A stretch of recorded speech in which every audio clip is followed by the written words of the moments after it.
Hello दोस्तों, नमस्कार, प्रणाम, राधे राधे। स्वागत है आप सभी का मेरे यूट्यूब चैनल पर, हमारे चैनल पर। तो फ्रेंड, हम एक छोटा सा बहुत प्यारा विवाह गीत, जैसे कि आप सबके यहाँ भी गाते होंगे कि पहला न्योता ननिहाल में भेजते हैं,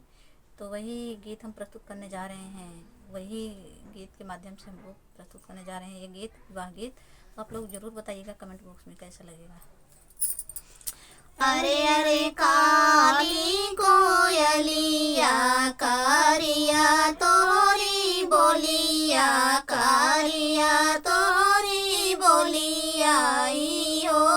कोई नरिया झूमोरे पाइला बिया हवाने माता पाऊँ चावने माता पाऊँ चावूँ हो कोई नरिया झूमोरे पाइला बिया हवाने माता पाऊँ चावने माता पाऊँ चावूँ हो। अरे अरे नेवाते अरगने मतियाए परगन नेमतियाए परगना हो कोई लरिए कजीने तू वीरन भैया जेना से हमारू उठाऊँ हो कोई लरिए कजीने तू वीरन भैया जेना से माई रूठाऊँ हो। अरे अरे आई गए अरगाना आई गए परगाना आई गए परगाना हो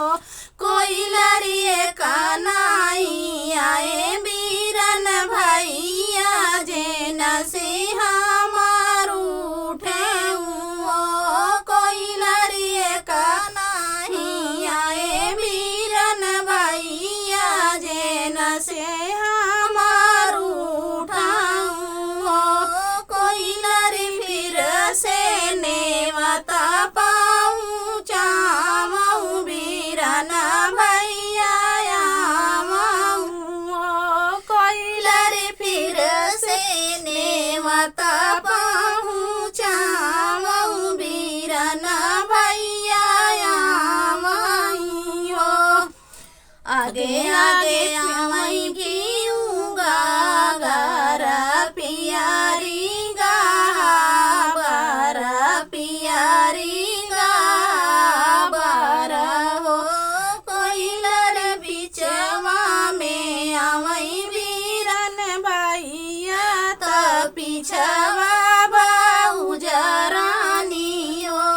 कोई लर बिचवा में आवई बीरन भैया ता पिछवा बाऊ जरानी हो कहाँ उतारूंगी उगागर त पियारी गा बर पियारी गा बर हो कोई लरी कहाँ उतारूं बीरन भैया त कहाँ बाऊ जरानी हो कोई लरी कहाँ उतारूं बीरन भैया त कहाँ बाऊ जरानी हो मड़ाए उतारूंगी उगागर पियरी गा बर पियरी गा बर हो कोई लरी सभावा उतारूं बीरन भैया त को बड़े भाऊ जरानी हो कोई लरी सभावा उतारूं